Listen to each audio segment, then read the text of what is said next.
नमस्कार, मैं हरनाथ सिंह द मैं इंटर कॉलेज कुरावली मैनपुरी आपके सामने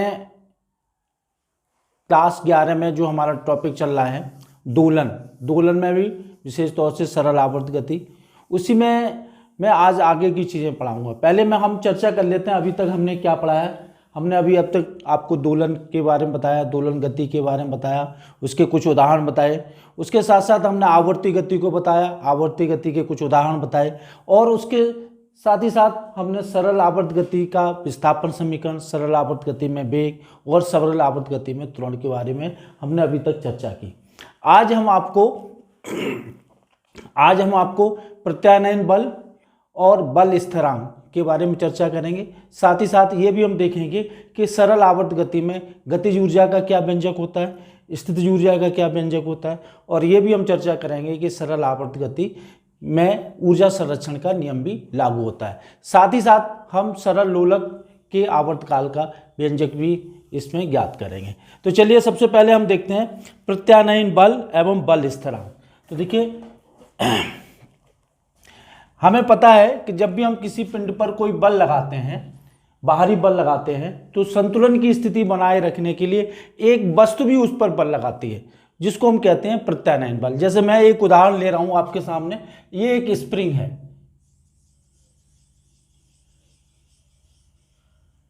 ये स्प्रिंग है, ये अभी इसकी सामान्य अवस्था है। जब हम इसको खींचेंगे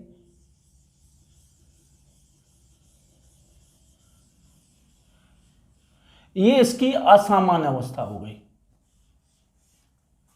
तो जब हम इसको खींचते हैं, ये बाहरी बल है, तो इसके विपरीत दिशा में एक बल कार्य करेगा, ये इसके इस तरफ, ये वस्तु को साम्यावस्था की ओर लाने का प्रयास करेगा। ये साम्यावस्था है। इसी तरह से अगर हम इसको दबा देते हैं, इसको हम बाहरी बल से दबा दिया, तो ये स्प्रिंग है, इसके ऊपर बल इधर की तरफ लगाएगी। ये जो बल लग रहा है, ये जो बाहरी बल के विपरीत दिशा में लग रहा है, जो वस्तु को साम्यावस्था की ओर लाने का प्रयास कर रहा है, इसको हम कहते हैं प्रत्यानयन बल। ये भी प्रत्यानयन बल है।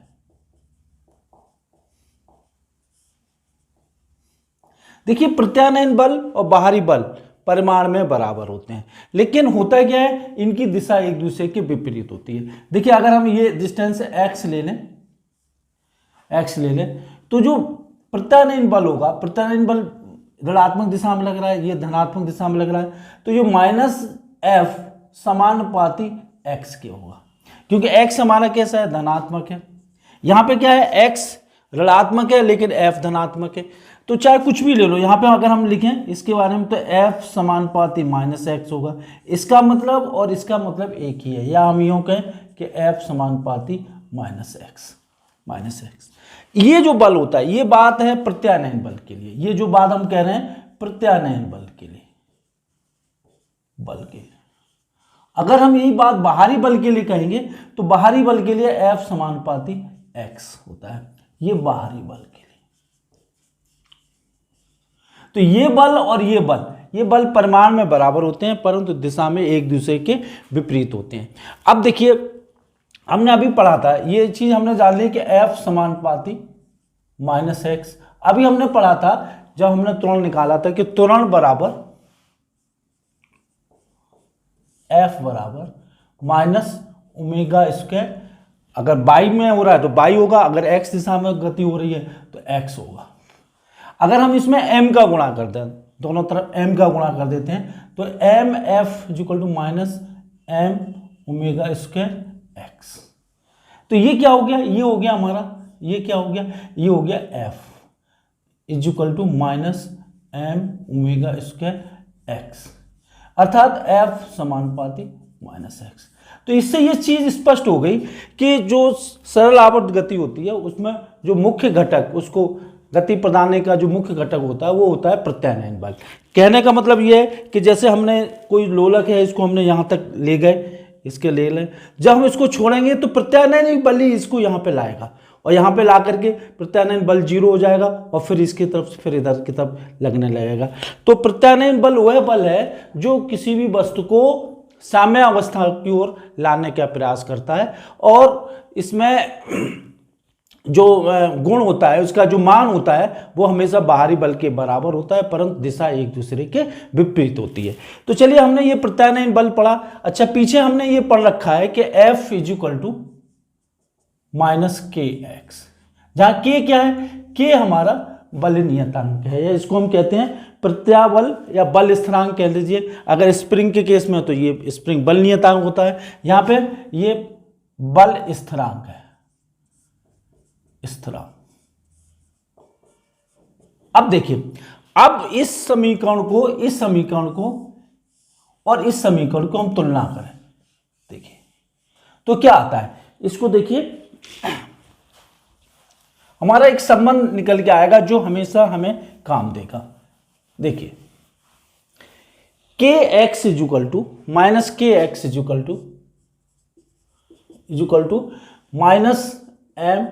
-m²x। तो x कैंसिल हो गया, माइनस माइनस कैंसिल हो गया, तो ये निकल के आएगा k = m², और k/m = ω², और ω √k/m,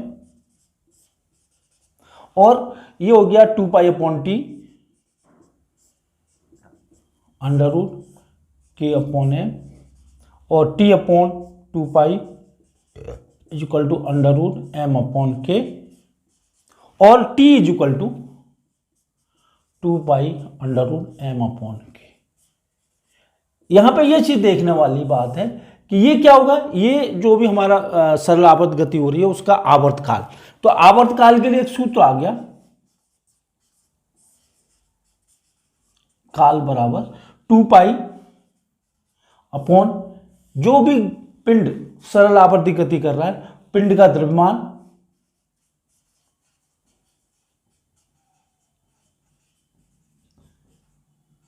अपॉन बल स्थिरांक। ये k क्या हो गया, बल स्थिरांक।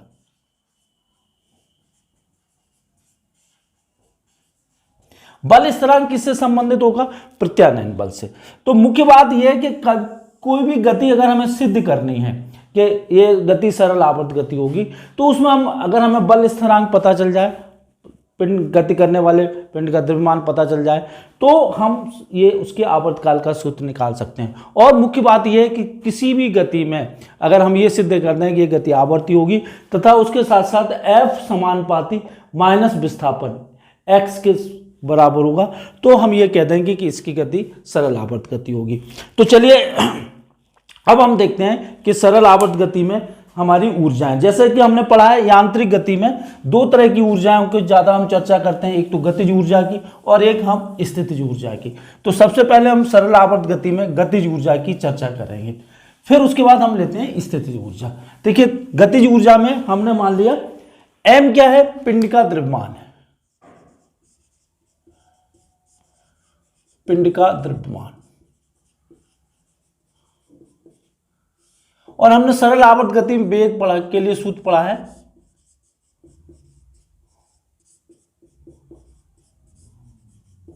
u बराबर ओमेगा √a² माइनस y²।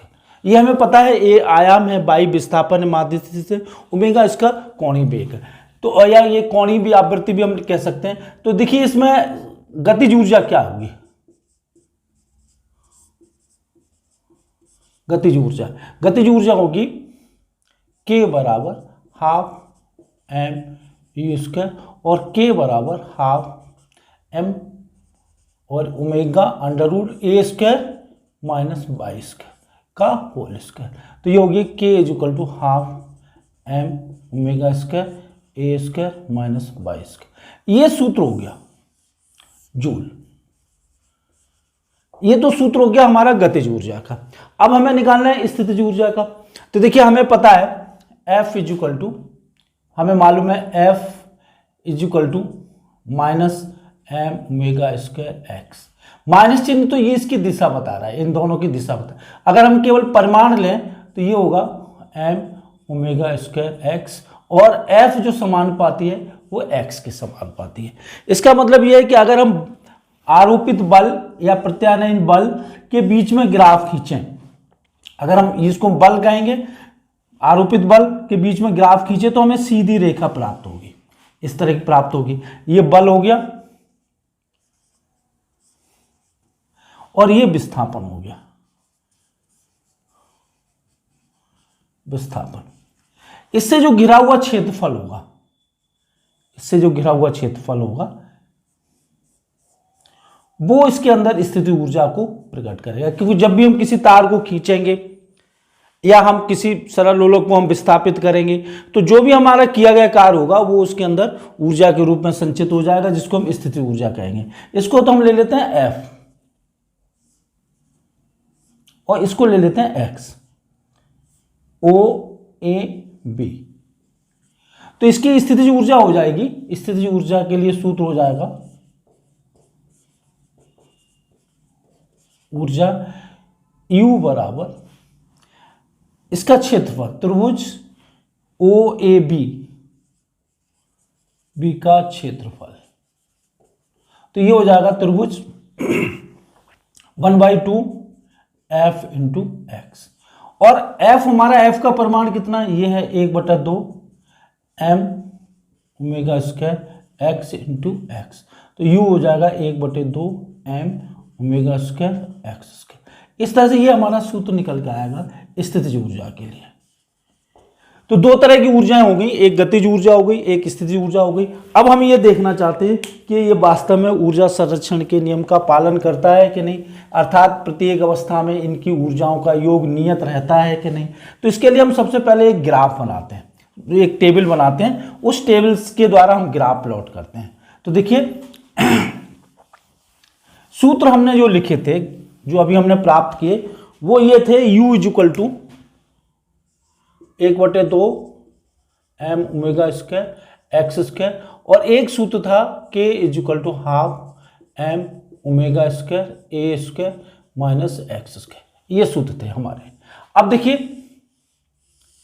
एक टेबल इस टाइप्स की बनाते हैं।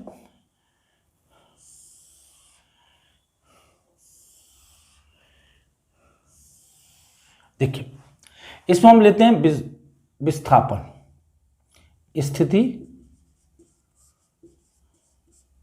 इसमें लेते हैं गतिज ऊर्जा,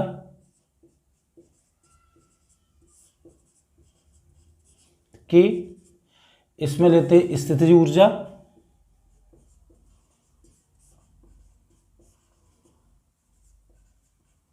स्थितिज ऊर्जा, और इसमें लेते हैं योग,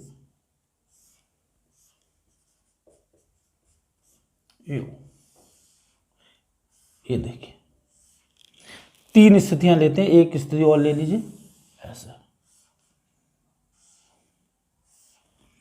ये देखिए। देखिए सबसे पहले हम लेते हैं माध्य स्थिति।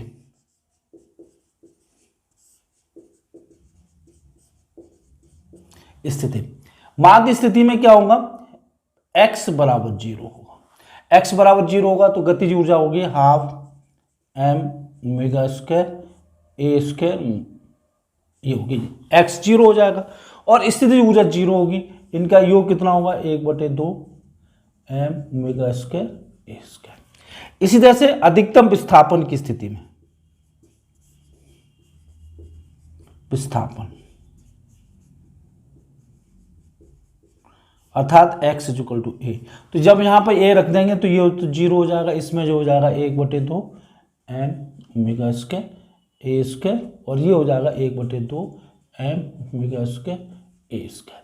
इसी तरह से हम इसमें लेते हैं जब x बराबर कुछ भी हम टर्म ले लेते हैं, जैसे ले लेते हैं y, तो ये क्या होगी, ये होगी 1/2 M omega square A square minus Y square, और ये हो जाएगी 1/2 M omega square Y square, और जब हम इनको जोड़ेंगे तो यही योग आ गया 1/2 M omega square A square. तो देखिए हमने देखा प्रत्येक स्थिति में कुल ऊर्जाओं का योग समान है, यहाँ पे भी वही ऊर्जा है, यहाँ पे भी वही ऊर्जा है। तो इससे यह सिद्ध होता है कि सरल आवर्त गति में ऊर्जा संरक्षण के नियम का पालन होगा। अब इसको हम थोड़ा ग्राफ के रूप में भी हम समझा सकते हैं। देखिए इस तरह से देखिए, ये माध्य स्थिति है, ये देखिए एक ग्राफ इस टाइप से प्राप्त होगा, ये देखिए इस तरह से, ये ऊर्जा है ई। देखिए यहां पर कौन सी ऊर्जा जीरो होती है, माध्य स्थिति में जो ऊर्जा जीरो होती है स्थितिज ऊर्जा पीई अर्थात यू। और ये जो ग्राफ होगा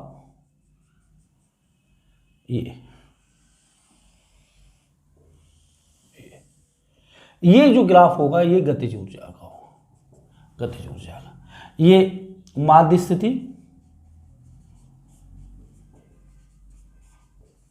ये अधिकतम विस्थापन की स्थिति, विस्थापन की स्थिति, ये भी अधिक विस्थापन, अधिकतम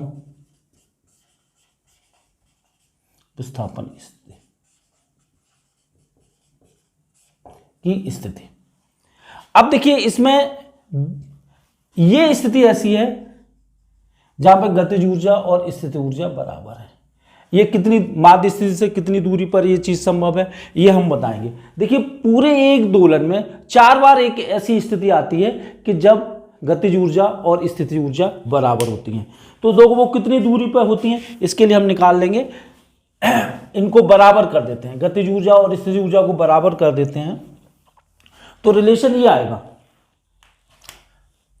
half M omega square A square minus X square और half M omega square X square. ये कैंसिल हो गया, ये कैंसिल हो गया, और A square minus X square बराबर एक्स स्क्वायर और ए स्क्वायर बराबर 2x स्क्वायर और x बराबर a स्क्वायर बाई 2 और x बराबर a अपॉन रूट 2 प्लस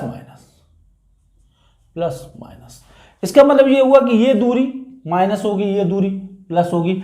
यहां से 4 बार गुजरेगा, एक पूरे चक्कर में 4 बार ऐसी स्थिति आती है जब इनकी स्थिति ऊर्जा बराबर होती है, अर्थात स्थिति ऊर्जा और गतिज ऊर्जा बराबर होती है। अर्थात माध्य स्थिति से जब विस्थापन हमारा a अपॉन रूट 2 होता है या माइनस a अपॉन रूट 2 होता है, प्लस a अपॉन रूट 2 का मतलब इस तरफ और माइनस a अपॉन रूट 2 का मतलब इस तरफ होता है, तब इनकी स्थिति ऊर्जा बराबर होती है। तो इस तरह से हमने बहुत इंपॉर्टेंट आपके सामने एक रिजल्ट निकाल के दिखाया कि ये स्थितियां संभव है। और ये भी हमने सिद्ध करके दिखा दिया कि सरल आवर्त गति में ऊर्जा संरक्षण का नियम लागू होता है, अर्थात प्रत्येक स्थिति में जो पिंड होता है उसकी गतिज ऊर्जा और स्थितिज ऊर्जा का योग नियत रहता है।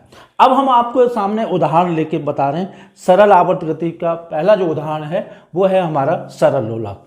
तो देखिए सरल लोलक क्या होता है, किसी भी गोल वस्तु को एक निश्चित आधार से हम लटका दें, आधार हमारा जहां से लटकाएंगे उसको हम निलंबन बिंदु कहेंगे, यहां से हम लटका दें। ये देखिए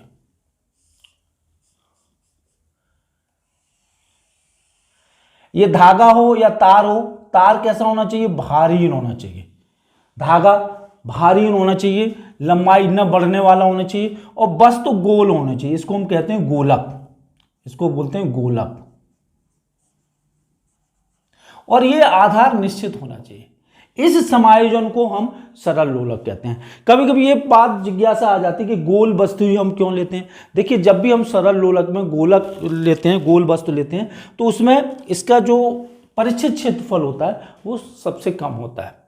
अगर हम यहां तक की लंबाई को एल ले रहे हैं, जिसको हम प्रभावकारी लंबाई कहेंगे, एल है प्रभावकारी लंबाई, ठीक। एम द्रव्यमान है, गोलक का द्रव्यमान।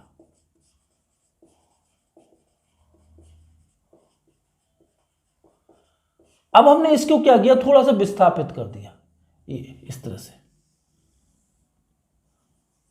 तो इसमें भार नीचे की तरफ कार्य करेगा, और ये थीटा है तो ये भी थीटा होगा, ये होगा mg cos थीटा, ये तनाव T होगा, और mg sin थीटा ये होगा mg sin थीटा। तो देखिए T बराबर जो mg है cos थीटा, इसका गति में कोई योगदान नहीं है, कोई योगदान नहीं है, तो ये हमारे लिए बेकार की चीज है। अब देखिए इसमें प्रत्यानयन बल कौन सा लग रहा है, mg sin थीटा, तो इसको हम लिख लेंगे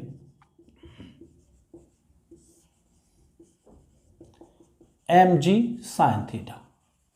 ये हमारा प्रत्यानयन बल लग रहा है जो इसको माध्य स्थिति की ओर लाने का प्रयास कर रहा है।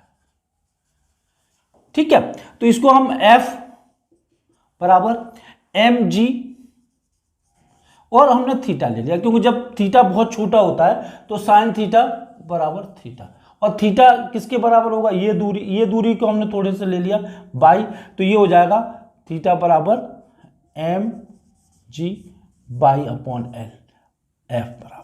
देखिए जब हम बाई लिखेंगे तो यहाँ पे हमें ऋणात्मक चिन्ह लाना पड़ेगा। क्यों ऋणात्मक चिन्ह लाना पड़ेगा, क्योंकि विस्थापन इधर की तरफ लग रहा है और प्रत्यानयन बल विपरीत दिशा में लग रहा है। तो ये होगा एम एफ बराबर M G upon L into Y, minus चिन्ह, तो m से m कैंसिल हो गया, तो f बराबर हो गया minus G upon L into Y. तो देखिए यहां से ये चीज सिद्ध हो गई कि f जो समानुपाती है वो माइनस बाई के है, अर्थात त्वरण जो समानुपाती है वो माइनस विस्थापन के है। तो इससे सिद्ध होता है कि इसकी जो गति होगी वो एक सरल आवर्त गति होगी। तो इसमें इसको नंबर 1 ले लेते हैं, और सरल आवर्त गति में हमें पता है F equal to minus omega square Y. तो इस समीकरण 1 और 2 की अगर हम तुलना करते हैं तो ओमेगा स्क्वायर बराबर क्या आएगा, ओमेगा स्क्वायर बराबर आएगा G अपॉन एल, और omega is equal to under root G upon L, और 2 pi upon T is equal to under root G upon L. यह सूत्र निकल के आया। अगर उलट के हम लिखेंगे तो सूत्र यह आ जाएगा T is equal to 2 pi under root L upon G. ये सरल लोलक के आवर्तकाल का सूत्र हो गया। लेकिन इसमें भी हमारी लिमिटेशन है। इसकी जो एल की इसकी लंबाई है, इसकी सरल लोलक की जो प्रभावकारी लंबाई है वो त्रिज्या जो हमारी पृथ्वी की त्रिज्या उसकी तुलना में कम होनी चाहिए। अगर हम बढ़ाते जाएंगे तो हमारा जी का मान भी प्रभावित होगा, और ये इसके लिए सूत्र थोड़ा सा अलग होगा कि जो कि आपके कोर्स से बाहर है। अब इसमें यह चीज देखनी है कि टी जो समानुपाती है वो अंडर रूट एल के है। अगर हम इसकी लंबाई बढ़ाते जाएंगे तो सरल लोलक का आवर्तकाल बढ़ता जाएगा। इसी तरह से आपने देखा होगा टी समानुपाती 1 अपॉन अंडर रूट जी है, मतलब ये गुरुत्वीय त्वरण के मान पर भी निर्भर करता है। इसी वजह से वो घड़ियां जो सरल लोलक के सिद्धांत पर कार्य करती हैं, जब हम पहाड़ों पर जाते हैं या नीचे खदान में चले जाते हैं तो वो सही समय नहीं देती हैं, क्योंकि उसमें आवर्तकाल उनका प्रभावित हो जाता है। तो इस तरह से ये जो हमने पढ़ा इसमें आवर्तकाल का व्यंजक निकाला, ये बहुत इंपॉर्टेंट है। पूछा भी जाता है कि सरल लोलक के आवर्तकाल का व्यंजक ज्ञात करिए, और ये भी पूछा जाता है कि सरल लोलक का आवर्तकाल किन किन तथ्यों पर निर्भर करता है। तो इस तरह से हमने बहुत ही इंपॉर्टेंट चीज पढ़ी आज, सरल लोलक के आवर्तकाल के बारे में पढ़ा, प्रस्तुत करना चाह रहा हूं। जैसे स्प्रिंग में लटके हुए, अगर हम किसी पिंड को स्प्रिंग में लटका देते हैं तो उसकी गति सरल आवर्त गति होगी, ये हमें सिद्ध करना है। तो देखिए हम कैसे सिद्ध करेंगे।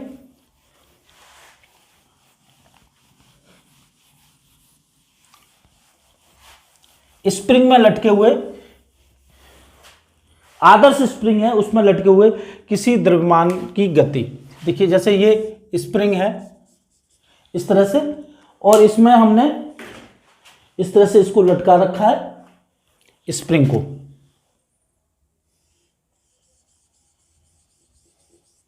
इस तरह से ये लटका हुआ, इसका भार नीचे की तरफ कार्य कर रहा है। अब हमने क्या किया, इसको थोड़ा नीचे से खींच दिया,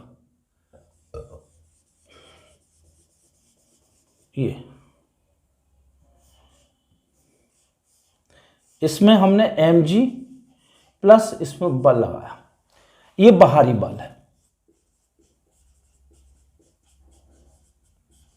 जब हम इसको खींच देंगे तो प्रत्यानयन बल ऊपर की तरफ लगेगा, ये इसकी माध्य स्थिति है, प्रत्यानयन बल ऊपर की तरफ लगेगा।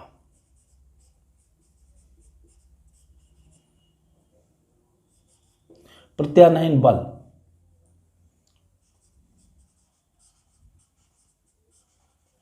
ये प्रत्यानयन जो बल होगा, इसका द्रव्यमान m है, तो प्रत्यानयन बल जो होगा F is equal to minus K into Y, क्योंकि ये बाई दिशा में गति हो रही है तो हमने इसको K इंटू बाई लिया, जहां K क्या है, स्प्रिंग बल नियतांक, स्प्रिंग बल नियतांक। यहां ये बल प्रत्यानयन बल स्थिरांक में ये आ जाएगा हमारा स्प्रिंग बल नियतांक। इसको हम लिख सकते हैं mF, न्यूटन के द्वितीय नियम से, इजुकल टू हो जाएगा माइनस के इंटू बाई, और F इजुकल टू माइनस के अपॉन m इंटू बाई। ये नियत राशि है, एक स्प्रिंग के लिए नियत राशि होगी, तो इसको हम ऐसे भी लिख सकते हैं F समानुपाती माइनस बाई। तो ये सरल आवर्त गति की शर्त हो गई। तो इससे क्या होगा, स्प्रिंग में लटके हुए द्रव्यमान की गति सरल आवर्त गति होगी। द्रव्यमान की गति सरल आवर्त गति होगी, आवर्त गति होगी। अब देखिए, सरल आवर्त गति में हमने ये पढ़ रखा है F is equal to minus omega square Y, क्योंकि ये बाई अक्ष के अलोंग गति हो रही है। अगर एक्स अक्ष के अलोंग गति हो रही है तो हम x लिख लेते हैं। तो इस तरह से इसकी और इसकी हमने तुलना कर दी। तो समीकरण 1, 2 की तुलना करेंगे तो क्या निकल के आएगा, omega square is equal to k upon m, और omega is equal to under root k upon m, और ये हो गया 2 pi upon t is equal to under root k upon m, और t upon 2 pi is equal to under root m upon k, और t is equal to 2 pi under root m upon k. हमने जो spring ली है वो आदर्श स्प्रिंग लिया। आदर्श spring का मतलब ये भारी होनी चाहिए, हुक के नियम का पालन करने वाली होनी चाहिए, तो तब लिया। अगर मान लीजिए इसका स्प्रिंग का द्रव्यमान s है तो उस स्थिति में हमारा आवर्तकाल के लिए सूत्र हो जाएगा 2m प्लस s/3 अपॉन के। यहाँ पे s है वो स्प्रिंग का द्रव्यमान है, लेकिन ये आपके कोर्स से बाहर है, हमें यही चीज समझनी होगी। अब बात आती है इसमें कि देखिए यहाँ कहीं g तो आया नहीं, अगर यही सूत्र जो लागू होगा वो इसके लिए भी लागू होगा। अगर हमने स्प्रिंग यूं ली है और इस तरह से किसी चिकने पृष्ठ पर इसको द्रव्यमान को रखा हुआ है, इस तरह से ये चिकना है और इसको हम गति करा रहे हैं, तो इस तरह से इसकी भी गति सरल आवर्त गति होगी। तो इस तरह से हमारे सामने एक ये स्प्रिंग में लटके हुए द्रव्यमान की स्थिति, लटके हुए द्रव्यमान की गति का भी एक हमने उदाहरण प्रस्तुत कर दिया। एक हमने आपको सरल लोलक का भी उदाहरण प्रस्तुत कर दिया। तो इस तरह से आज हमने आपको 2 उदाहरण बताए और इसमें बहुत सारी चीज़ें ये बताई। साथ में ये भी है होमवर्क के रूप में कि क्या सरल आवर्त गति में ऊर्जा संरक्षण का नियम लागू होता है, यदि लागू होता है तो सिद्ध करो। दूसरी बात इसमें यह भी है कि स्प्रिंग बल नियतांक का विमीय सूत्र एवं मात्रक बताइए, और ये कैसी राशि है, सदिश राशि है या अदिश राशि है। साथ ही साथ हमें ये जो व्यंजक हैं सरल लोलक के आवर्तकाल का व्यंजक और दूसरे स्प्रिंग में लटके हुए द्रव्यमान के जो सरल आवर्त गति कर रहे हैं उसके लिए व्यंजक ज्ञात करो। ये सभी इंपॉर्टेंट क्वेश्चन हैं जो अक्सर आपके बोर्ड परीक्षा में पूछे जाते हैं। तो मैं समझता हूँ कि आपको अच्छी तरह समझ में आ गया होगा और आप इसको अच्छी तरह से तैयार कीजिए। धन्यवाद।